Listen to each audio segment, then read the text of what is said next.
जब सुदर्शन चक्र मुंह में दबाकर हनुमान जी पहुंच गए श्री कृष्ण दरबार में। श्री कृष्ण का चक्र सुदर्शन को कई घटनाओं में संहारक पाया गया है। ऐसे में उसे अहंकार हो गया। उसे लगने लगा कि तीनों लोगों में उससे शक्तिशाली कोई नहीं। ऐसे में उसका घमंड तोड़ने के लिए कृष्ण जी की मदद ली। सुदर्शन को लगने लगा था कि श्री कृष्ण दुष्ट और पापियों के सर्वनाश के लिए उसी की मदद लेते हैं।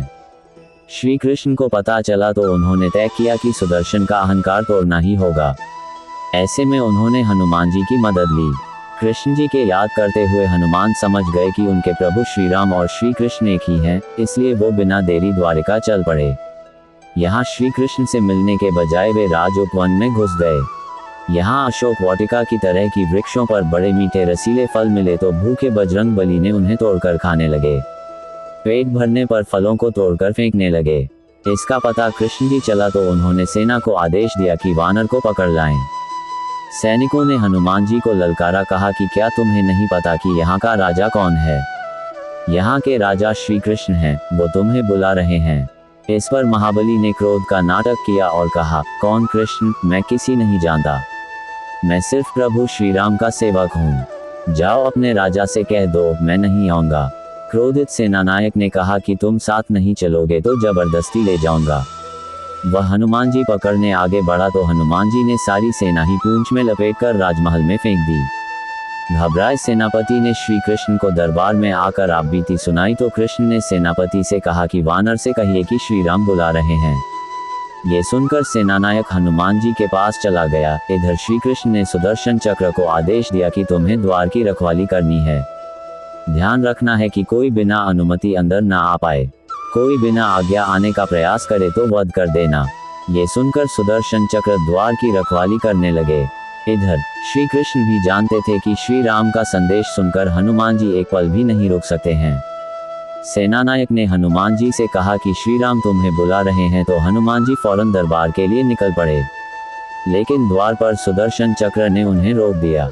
हनुमान जी ने सुदर्शन से रास्ता छोड़ने को कहा तो सुदर्शन ने हनुमान जी को युद्ध के लिए ललकारा और दोनों में भयंकर युद्ध छिड़ गया। कुछ देर तक लड़ने के बाद हनुमान जी को लगा कि सुदर्शन से युद्ध में उलझकर सिर्फ समय बर्बाद हो रहा है। उन्होंने सोचा कि किसी भी तरह युद्ध जल्द समाप्त करना होगा। देखते ही देखते उन्होंने सुदर्शन चक्र को हाथ से पकड़कर मुंह में रख लिया और मुंह में दबाए ही वह दरबार तक पहुंच गए। यहाँ वे सबसे पहले श्री कृष्ण के चरणों में नतमस्तक हो गए। ये देख श्री कृष्ण ने हनुमान को गले से लगाकर पूछा, हनुमान जी अंदर कैसे आए? क्या किसी ने रोका नहीं?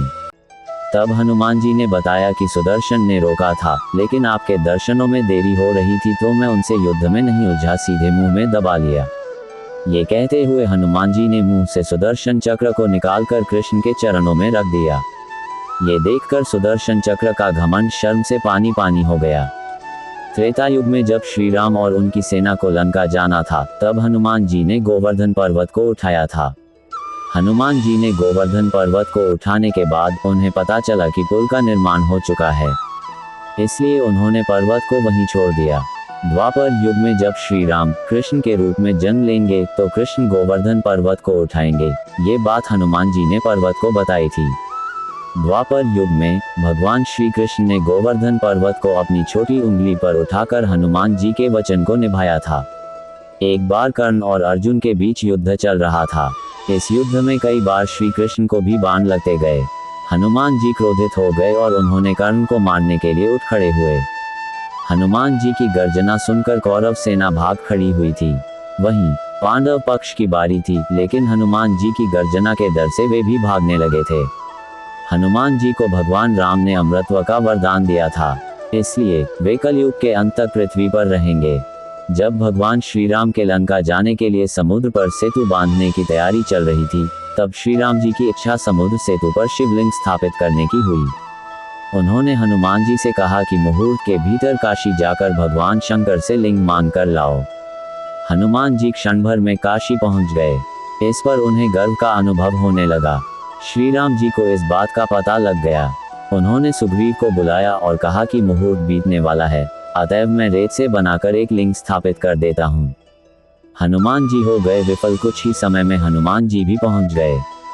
उन्होंने श्री राम से कहा, काशी भेजकर मेरे साथ ऐसा क्यों किया? श्री राम ने कहा, मुझसे भूल हुई है। मेरे द्वारा स्थापित इस बालू के लिंग को उखाड़ दो। मैं अभी तुम्हारे लाए लिंग को स्थापित कर देता हूँ। हनुमान जी ने पूंछ में लपेटकर शिवलिंग उखाड़ने का प्रयास किया। शिवलिंग टस से मस नहीं हुआ। हनुमान जी को शक्ति और गति का जो घमंड था वह चकनाचूर हो गया। उन्होंने श्री राम के चरणों में शीश झुका लिया और अपनी नादानी पर क्षमा मांगी। शिक्षा इस प्रसंग से यह सीखा जा सकता है कि कभी भी अपने बाहुबल और ज्ञान पर घमंड नहीं करना चाहिए, क्योंकि इस दुनिया में कुछ भी स्थायी नहीं है। मेरी यह जानकारी आपको अच्छी लगी हो तो मेरे चैनल को सब्सक्राइब करें, वीडियो को लाइक करें और कमेंट करें। धन्यवाद। राधे राधे।